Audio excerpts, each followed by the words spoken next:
The first thing I noticed in John Lloyd Escueta's work was how disproportionate the head was to the body. Of course, this was intentional.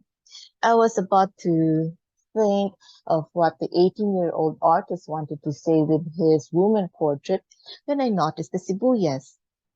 Now, unless you've been living under a rock, as a Filipino, you should know how sibuyas has been such a hot issue lately for its astronomical prices, that 1 kilo is worth more than a cooked dish.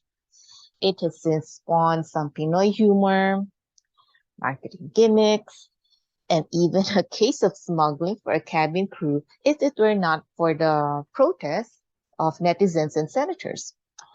The sibuyas is not only painted as is, but the color palette of the entire work comes from the sibuyas. If the onions were not a political issue, I would have just dismissed the work as depicting stylishly an onion vendor. Or given 2023 is the year of the magenta, which coincidentally is the color of the onion, I would presume that Escueta just wanted to be in on the color trend by using a familiar spice in the Pinoy kitchen. But since the sibuyas has become such a spicy topic, political or not, or with political intentions or not, the 2023 Pinoy cannot but help connect it with the government's handling of the matter. Escueta defends the government by saying that people just don't realize onions are always high in the burr months because it's autumn. As we only have wet and dry seasons, I took it to mean that onions are not in season.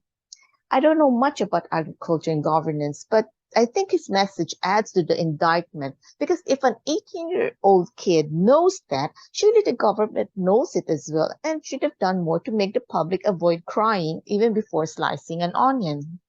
Escueta said that the sibuyas in the painting are flying to symbolize the increase in price. As it is a price monitor index, I would guess that he started painting in the latter half of 2022 when the issue started. The onions should be inside her basket, but she could no longer afford them. She can only look in despair. She's not even looking at them, but towards us, as if asking for our help. But we are as helpless as she is. Being ordinary consumers who can't do anything to stop the increase. We can give her a share of our onions, but that's all we can do. We can't bring in from abroad lest we be charged with smuggling. Or perhaps she sees us as the middlemen who have come under a fire of suspicions for hoarding. Or perhaps she thinks we're the authorities and she's pleading for assistance before onions become a normal luxury that she can no longer cook adobo or bistic for her family.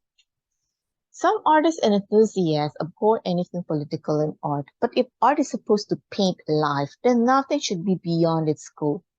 May the likes of Escueta increase as high as the sibuyas prices. Political conscience in art is essential. Art is essential.